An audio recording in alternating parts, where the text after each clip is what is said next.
Hey, I'm Jared Weeks, and this, my friends, is a backstage look at Saving Abel, album number 2. I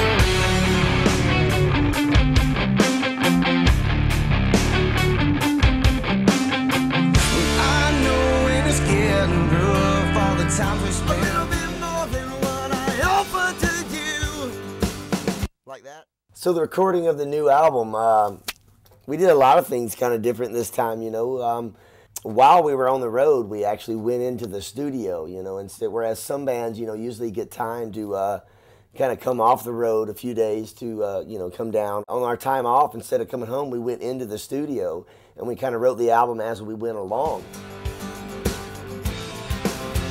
Son of a bitch! We don't have too much time to experiment because we know we got to get back out there on the road, you know, and do our thing. But I like where we're going.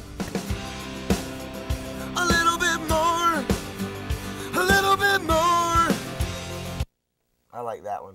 It's not uncommon for all of us to just piece together a song from like 3 or 4 different guitar parts that all of us wrote, you know? And so when we come into the studio, it's like, well, what do you got? Dude, hit me in the head with the bass. I played G. I love the Teddy Porter. I've got this, and it's like, oh, I remember you were drinking a lot of Jack Daniels when you wrote that. Cool, you know? That sounds better now that we're sober. Cool, you know? So we kind of sit in the room and just vibe off each other.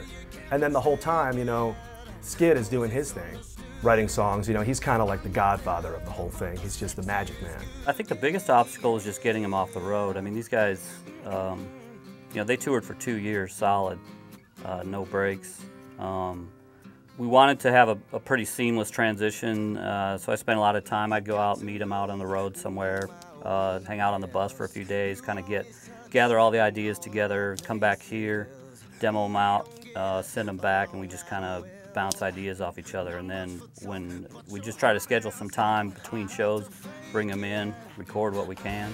I can't chase this dream if I don't know what you mean. 'Cause we're worlds apart. We can't change who we are. So where was our heads when we were writing this new album? You know, that was a lot of different pressures coming from, you know, a lot of different angles. You know, we had to get in and we had to record this album and we had to have it done and we needed a single. You know, we had to have it done, you know, because we want to release the album the latter end of March. So, you know, we get there and, you know, we want to make sure these songs are done and everything's the way we like and we're not, but yet I've got to be going home soon to be a dad. So, you know, kind of pressured from every little corner, man, but as we sing and as we get together and we write this music, man, it's a great form of release. Chase this dream if I don't know what you mean. 'Cause we're... That was a good one, son. The coolest thing about this album is, you know, we kind of wanted to take it a direction, you know, a little bit more heavier, a little bit, you know, a little bit something with a little bit more edge, you know.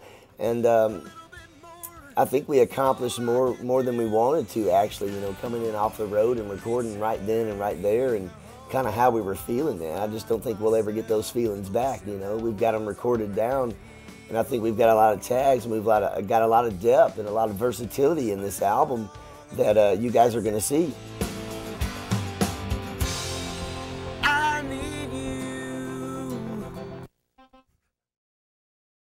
For the best new video in hard rock and metal music, just go to the music and radio section on your Sprint deck and subscribe to Revolver TV.